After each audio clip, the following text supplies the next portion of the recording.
ബിസ്മില്ലാഹിർ റഹ്മാനിർ റഹീം. തിരുസുന്നത്ത് ജമാഅത്തിന്റെ രോഗജാലകം, സുന്നി ഗ്ലോബൽ വോയിസ് എന്നും മുസൽമാന്റെ നെഞ്ചകം. അറിവിൻ തരംഗമായി ദഅവത്തിനു പൂരണം, മമ മാനസങ്ങൾ നെഞ്ചിലേറ്റി ധർമ്മ പ്രവാഹം. അസ്സലാമു അലൈക്കും വറഹ്മത്തുള്ളാഹി. പിന്നെ ഉസ്താദ്, ഞാൻ നേരത്തെ ചോദിച്ചൊരു ചോദ്യത്തിന്റെ അനുബന്ധമായിട്ടുള്ളൊരു ചോദ്യമാണ് ചോദിക്കുന്നത്. പിന്നെ ഒളുവോടുകൂടി കടന്ന ആൾക്ക് അവിടെ ആത്മാവ് അർശിന്റെ അടുത്തെത്തും, എല്ലാവരുടെയും ആത്മാവ് അർശിന്റെ അടുത്തെത്തും. പക്ഷെ ഒളുവോടുകൂടി കടന്ന ആൾക്ക് അവിടെ സുജൂദ് ചെയ്യാൻ ഭാഗ്യം ലഭിക്കുന്നു ഉസ്താദ് പറഞ്ഞു. പക്ഷെ എന്റെ അവിടെയുള്ളൊരു സംശയം, നമ്മുടെ സ്വന്തം ഭാര്യമാരെ തൊട്ട ഒളു മതിയല്ലോ, ഭാര്യമാരടുത്ത് കടന്നുറങ്ങുന്ന ഒരു വ്യക്തി, അയാൾക്ക് ഈ വുളു എങ്ങനെ നിലനിർത്താൻ കഴിയും എന്ന ഒരു സംശയം എനിക്കുണ്ട്. അത് ഉസ്താദ് അതിനുള്ള മറുപടി പ്രതീക്ഷിക്കുന്നു. ഞാൻ മൈക്കൂട്ടു. അത് പറഞ്ഞേക്കൊരു നല്ല ചോദ്യം തന്നെയാണ്. അതിന് ഇവിടെ വുളുവോടുകൂടി ഉറങ്ങാൻ കിടന്നു, പിന്നെ ഇനി ഭാര്യ ഇല്ലെങ്കിലും നിങ്ങൾ ചിന്തിച്ചു നോക്കി ഉറങ്ങിയാവുന്ന അറിയില്ലേ? ഭാര്യനെ തൊട്ടാവുന്ന പറയുന്ന വിഷയം വിട്ടിട്ട്, ഭാര്യയൊന്നുമില്ല, ഒറ്റക്കാണ്, എന്നാലിപ്പോ ഉറങ്ങിയാവുന്ന അറിയല്ലോ. അതുകൊണ്ട് ഉദ്ദേശിക്കുന്നത് ഉണരുന്നത് വരെ ഉതുമുറി അടക്കണം എന്നല്ല, നമ്മുടെ ജീവിതത്തിന്റെ പ്രത്യേക ഘട്ടത്തിലേക്ക് നീങ്ങിയാണ് നമ്മൾ ഉറക്കം. ഉണർച്ച എന്ന് പറയുന്നത് ജീവിതവും, ഉറക്ക് എന്ന് പറയുന്നത് മരണവും തുല്യമാണ്. അപ്പൊ മരണത്തിന് തുല്യമായ ഉറക്കിലേക്ക് ജീവിതത്തിന് തുല്യമായ ഉണർച്ചയിൽ നിന്നിട്ട് അവസ്ഥ മാറാൻ പോകുമ്പോൾ വുളുവോടുകൂടി ആ അവസ്ഥയിലേക്ക് പ്രവേശിക്കുക എന്നാണ്. ഇനി ഭാര്യയുമായി തൊട്ടതുകൊണ്ട് ഈ വുളുവിന് വിരോധമില്ല. പക്ഷേ ശാരീരിക ബന്ധത്തിൽ ഏർപ്പെട്ട് ജനാബത്തുണ്ടായാൽ അവിടെ രണ്ടാലൊന്ന് ചെയ്തെങ്കിലേ ഈ പുണ്യം ലഭിക്കൂ. സൗകര്യപ്പെടുമെങ്കിൽ കുളിക്കലാണ് സുന്നത്ത്. കുളിക്കാൻ പ്രയാസമാണെങ്കിൽ മൂത്രമൊഴിച്ച് മനേരം ചെയ്ത് എന്നിട്ട് വുളു ചെയ്തുകൊണ്ട് കിടക്കുക, അപ്പോഴും ഇത് കിട്ടും. ഏറ്റവും നല്ലത് കുളിച്ചിട്ട് കിടക്കലാണ്. അത് ചിലപ്പം പ്രായോഗികമായെന്ന് വരില്ല. കുളിച്ചിട്ട് കിടക്കുക നല്ലത്.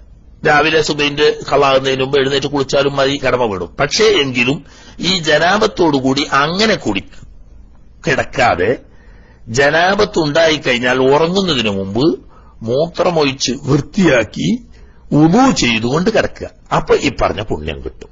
അപ്പൊ ചുരുക്കം എന്താന്ന് വെച്ചാൽ, ഉറങ്ങാൻ നമ്മൾ കിടക്കുന്നത് വുളുവോട് കൂടിയായിരിക്കണം. പിന്നെ ദൂരത്തോട് കാര്യമില്ല. കാരണം എന്തായാലും ഉറങ്ങിയാൽ മുറിയല്ലോ. ഇത് ബഹുമാനപ്പെട്ട മഖ്ദൂം തങ്ങള് അതൊക്കെ പറഞ്ഞിട്ടുണ്ട്.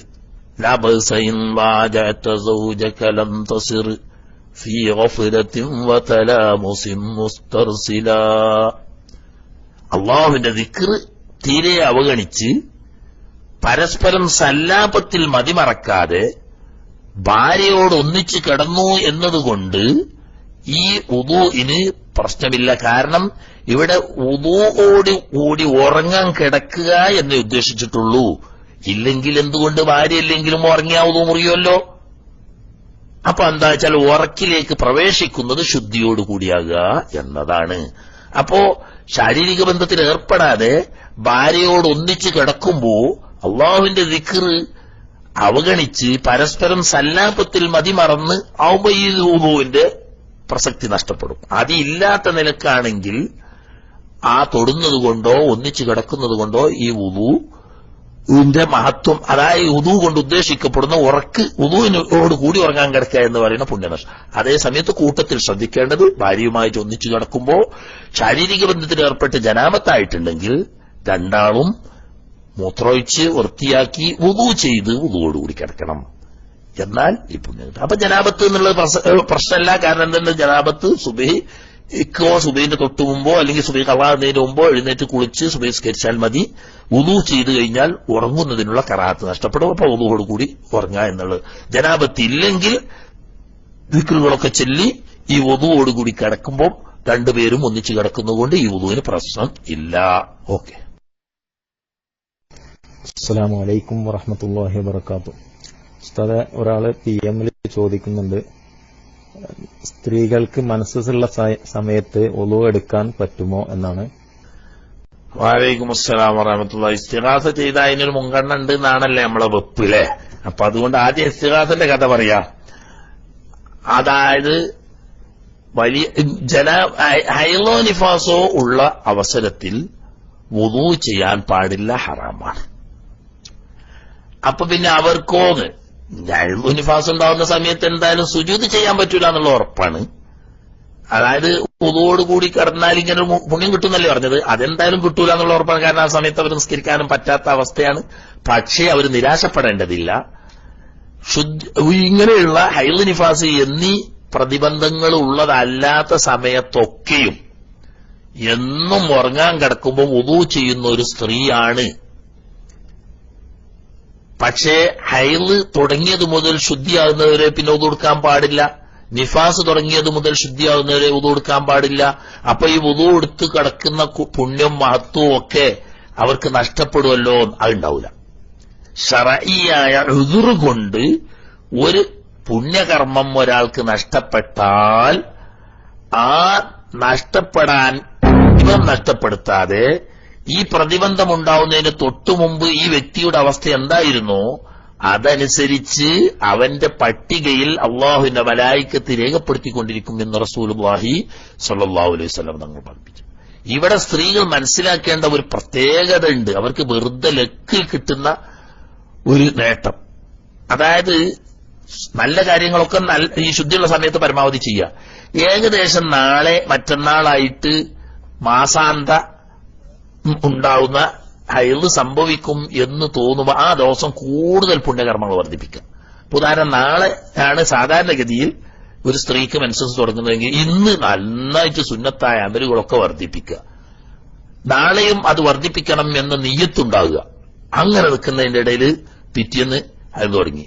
നഞ്ഞ് ശുദ്ധിയാകുന്നവരെ ഒന്നും ചെയ്യണ്ട.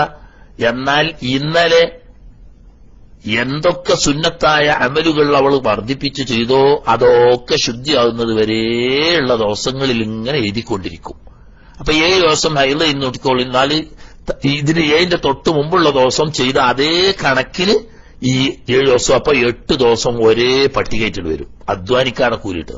ഖുർആൻ അന്ന് നല്ലോണം 2 ജുസു ഖുർആൻ ഓതി, 3 യാസീൻ ഓതി, കുറെ സുന്നത്ത് സ്കരിച്ച് ഇങ്ങനെയൊക്കെയാണ് ചെയ്തുകൊണ്ടിരിക്കുന്നത്. പിറ്റേന്ന് അത് തുടങ്ങിയാൽ ഇനി ശുദ്ധി ആവുന്നത് വരെയുള്ള ദിവസം ഈ അമലമൊക്കെ അവൾ ചെയ്യുന്നതായിട്ട് ഇങ്ങനെ കിട്ടും പട്ടികയിൽ.